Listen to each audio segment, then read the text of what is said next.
Good morning, everyone. Can you hear me well? Thank you very much. I think it was really exciting session in the first session in the morning. What a vision from Telecom Minister.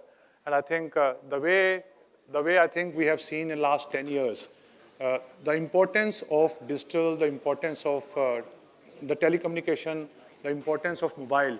I'm just going to discuss a bit that how Nokia as an enabler has helped so far in this digital economy and what is going to be future which is in store for us and how together we can add value in the overall vision. So with this, I think, so what is the vision overall if you see that we are going to be a 5 trillion economy by 28, 29. At least at this point of time, we are the third largest consumer market. 1 in 2 household is going to be having the upper middle class income in the next 2 or 3 years. And we are going to be fully developed economy by 2047. Now, if you see the digital economy out of it, out of 5 trillion, the size of digital economy which is expected to be in the range of around 1 trillion in a span of next 3 to 4 years. Now look at it how the portion of digital is increasing every year and what kind of growth we have and what is the responsibility on our shoulders as partners in this ecosystem. And I think Minister was already mentioning about the e-commerce size today. If we talk about 1 trillion, there's going to be almost 5 billion coming for e-commerce and then others you can see from online, offline, health and other sectors. But the importance of the telecom is mainly the enabler to make this happen. And if you see the growth which has happened, that now almost like 900 million broadband customers, including the mobile broadband, and the way we are now connecting the homes, which is going from, let's say, 40 million to 60 million, and the target is to connect 250 million homes with broadband. So this is the fundamental of digital economy growth, and I am proud that I am associated and Nokia is associated in this sector, that we are adding value to make this a 1 trillion economy, which is kind of a huge impact on the overall ecosystem. I'll discuss the details a bit, and I just discussed about the journey of Nokia in this 15, 20 years. We were the first ones in 1995. The first GSM call was made on a Nokia network on a Nokia phone. And now from 2G to 3G to 4G to 5G, you have heard about 22 months which was taken to have the fastest possible 5G deployment in this country. It has never happened in the world. We're doing around 20,000 sites a month at the peak time. And there are many countries in Europe which do around 1,000 sites per year. So this was a huge growth which was done. And the 5G deployment in India is an example. And I think Minister was very clearly mentioning that in 6G, India is supposed to take the lead. But 5G was the highest possible rollout of any technology if we talk about 1995 and then see fast forward 2022 and 2023.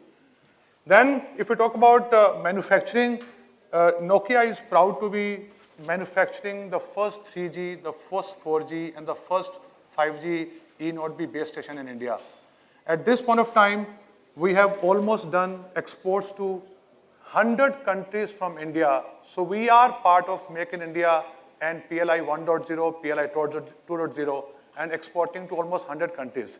So huge export already being done in this country for last 15, 20 years. If we talk about industry revolution and digitalization, Nokia was the first company to have Industry 4.0 in our own Chennai factory, which we are showcasing to the whole world that how this is possible using earlier the 3G, then the 4G, and now we are heading for 5G to be used in this 4.0, and then of course we'll move to 5.0 in future. The R&D was being discussed that what all we have done in the R&D. We have around 8,000 people in Bangalore and Chennai R&D, and we have now the latest 6G lab also inaugurated 1.5 years back, which is available to academia for all test cases, use cases. And I'm sure with this kind of 6G initiative and Bharat 6G Alliance, maybe we'll fulfill the dream of around 10% patents coming from India in 6G. So this is a journey so far, but then what is going to happen in future? What is technology going to help us in future? So even though we have kind of already these use cases being discussed. We demonstrate all that in Indian Mobile Congress. But as an enabler with our CSP partners and enterprise partners, what is going to happen when we go from 5G to 5G Advanced? This is just that, what is the path going forward as an enabler? One, on the left-hand side, you see the extension. We talk about drones. There is going to be huge drone-related features which are going to come from a technology perspective. And I just say technology perspective because I mentioned very clearly in the beginning that we are the technology partner, we are the enabler to make this happen.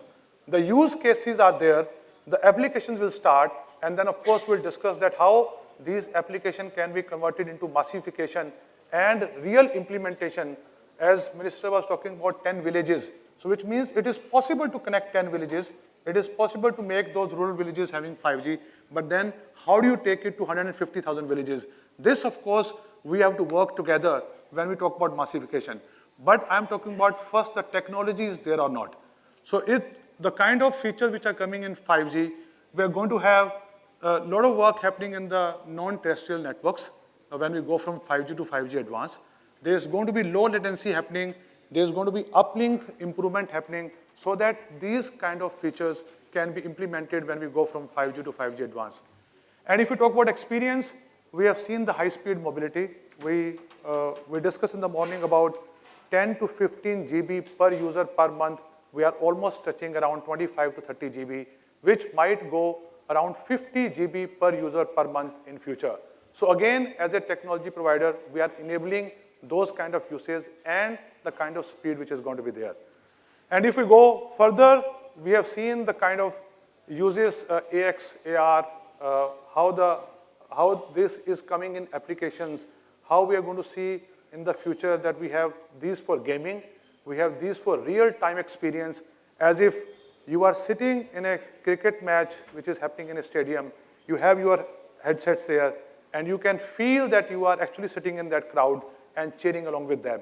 So these kind of applications are already possible, but with 5G Advanced, it is going to go to next step.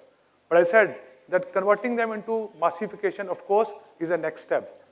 Then if we talk about what is happening overall from the expansion point of view, there are new technologies which are coming with reference to 3GPP being finalized, where the accuracy can be up to the level of 1 centimeter in future.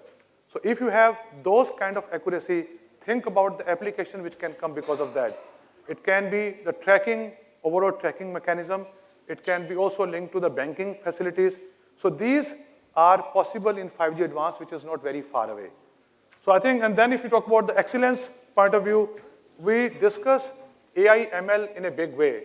So AI ML is a very big word, but there can be millions of things which are possible in AI ML. We hear that from ChatGPT perspective. We see that Apple is talking about this, and we see even robots being discussed. But these features then are to be supported from the latest technologies, first with 5G, and then when you go into one more step and we get into 6G, then there is a further enhancement. And 6G, as I said, the labs have already started. The networks will start rolling out in the span of next few years.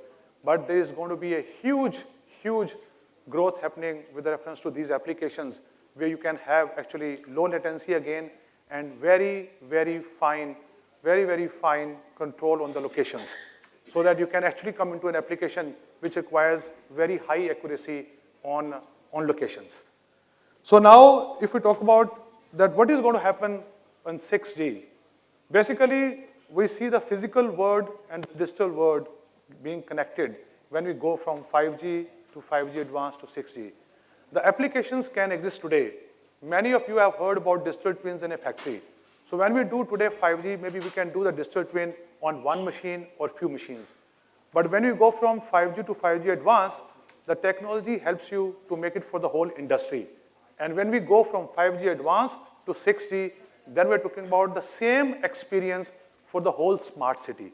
So which means it's just a progression that how you can handle millions of sensors, millions of devices, and how you improve the accuracy, which helps you to connect more, and the experience becomes from one small factory to one industry to one smart city.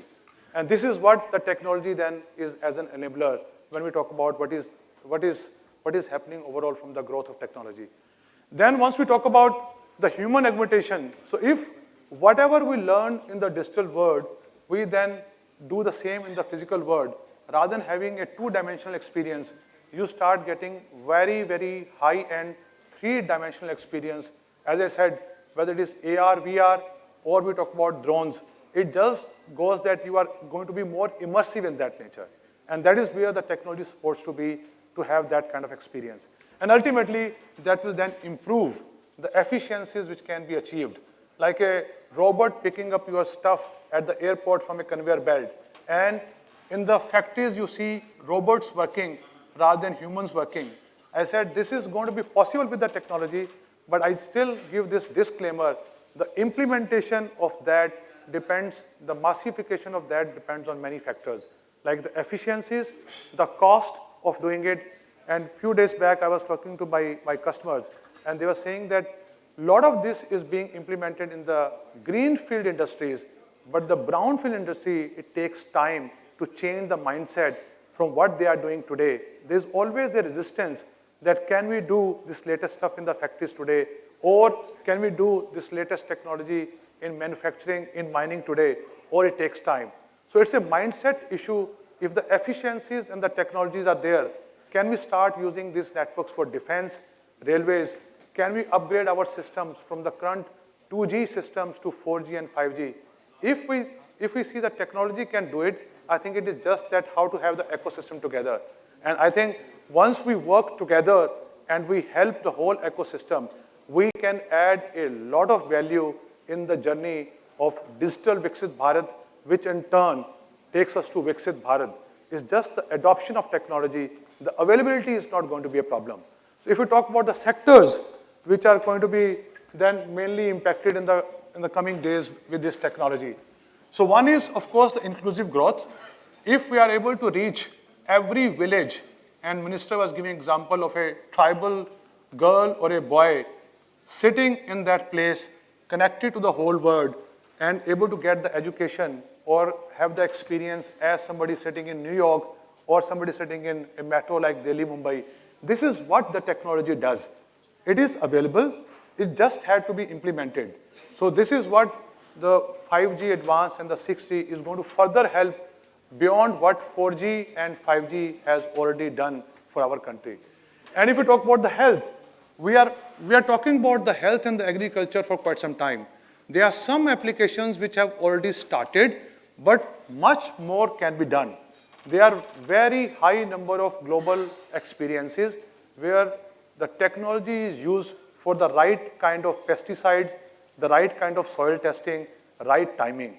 Only thing is that if we do this test only on one field, how can we do it in the whole India? Again, this brings that point of how to implement the technology for more numbers and masses. Education is a very important topic. I think most of you might be faintly remembering about what happened during the COVID time when everybody was connected from home, when at least 50% of the people were getting education from home, whether they were sitting in universities or small schools or remote schools. I think that was a very good example that when we get into a situation where the options are limited, then technology is there and the implementation happens. So it was really fantastic to see that how we were able to have the digital vaccination certificates, while my friends and my colleagues in US were struggling with a paper slip, which was kind of like sitting in US having a paper slip, and we were carrying all our first and second vaccination certificates on the mobile. So look at it, that what are the possibilities? There are definitely limits, if not in the availability of technology. So now when we talk about the education, the next level of education with these technologies on the devices, on wearables, that is the next stage. And the schools which are there in the remotest possible areas of the country can get those facilities at the same time, as I said, you get in New York, or you get in Europe, or you get in, let's say, metros of Delhi and Mumbai. So this is the beauty of this technology. So then, of course, if we talk about the broadband highways, we know about how many kilometers of fiber cable is already connected in India. And we also know that in the last 10 years, there's a huge growth which has happened. It is being implemented day and night. And I think these highways, whether they are supported by 300,000 cell towers by almost a single operator, or maybe a total of around 600,000 cell towers, or by optical fiber, or by fixed broadband, this is going to continue. The journey will not stop here. We still have many, many villages to connect as part of Digital India, the Viksit Bharat, or the Digital Viksit Bharat, and this journey will continue. If I talk about the entrepreneurship, so look at it that if we have this technology which can be used in the right manner, the AXR, the AR, the overall gaming experience, how many entrepreneurs, they might not be, of course, the billionaires, but how many entrepreneurs can actually start doing a very new stream of a business line with the help of these technologies, be it in health or education or system integrators. I personally feel that the exposure of this is so limited, the training of this to the B cities and C cities is so limited that this is still not able to become a big success story in India. I am 100% sure that the current technology which is available, there is already a huge scope of starting a lot of work in this direction. But if we work together as an industry, this can add many, many millions to the economy of the country where we use this as a business model. But only thing is that we need to work together as partners so that we take it to those places and we let them start their businesses in this rather than maybe some other businesses which are conventional in nature. And maybe this will replace those businesses even in B and C class cities. And if I talk about broadband for everyone, we discussed that even though there are 900 million plus broadband subscribers, fixed and mobile both, but still there are many, many homes which are not connected yet. We are using all kind of means. We are using FWAs. You have heard about FWAs. We know that there are around 60 to 70 million fixed broadband homes, but there are still 200 million plus homes to be connected with some kind of a decent broadband connection. Using whatever media doesn't matter, but they should be connected. Then if I talk about the new features, which I said about network sensing, about AI ML, about cloud native, and cyber security. These are the topics which are getting more and more importance. Cyber security, for example, is the most important thing now for any government looking at the current geopolitical situations. And once we talk about these networks, they are definitely much more secure networks. If I see 5G as compared to some unlicensed band, 6G in future, the security level is increasing. The overall cyber attacks are being sensed even before there is any cyber attack. 6G has the capability of sensing a potential change happening in the behavior, and there can be a predictability possible that this particular spot, there's a possibility of a cyber attack happening or some kind of security threat happening.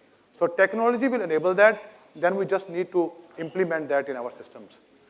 Sustainability is a very big factor because once we make such big networks, the energy consumption is so high, it is the combined responsibility of the industry to build the sustainable network. So once we go from, let's say, 4G to 5G, the efficiencies of chips are in such a way that we are making them around 30 to 40% less power consumption. And then using AI ML, we can switch off the networks whenever required, whenever there is lesser traffic, and they can be automatically switched on so that there is a huge energy saving, which is the moral responsibility of the whole industry, that we make sure that these networks don't consume as much power and they are very sustainable. So I think last but not the least, the overall impact on the economy. So if we work together and we talk about the digital entrepreneurship, I think the whole industry can work into the use cases where we are saying that in next 3 years, if this digital economy using telecom and mobile have to become around 1 trillion, which is 20% of the 5 trillion vision in next 3 years, then I think then we get the real meat out of it, and then we add on our vision of the digital Viksit Bharat as an industry, which is our part to support in the total Viksit Bharat dream. So with this, I think let's work together and let's achieve where the technology is already there. We as the company are all the enabler. Our CSP partners and the enterprise partners can work together. Let's bring more people in this value chain and then expand this to B and C cities and to fulfill the vision of 1 trillion economy, digital economy. Thank you very much.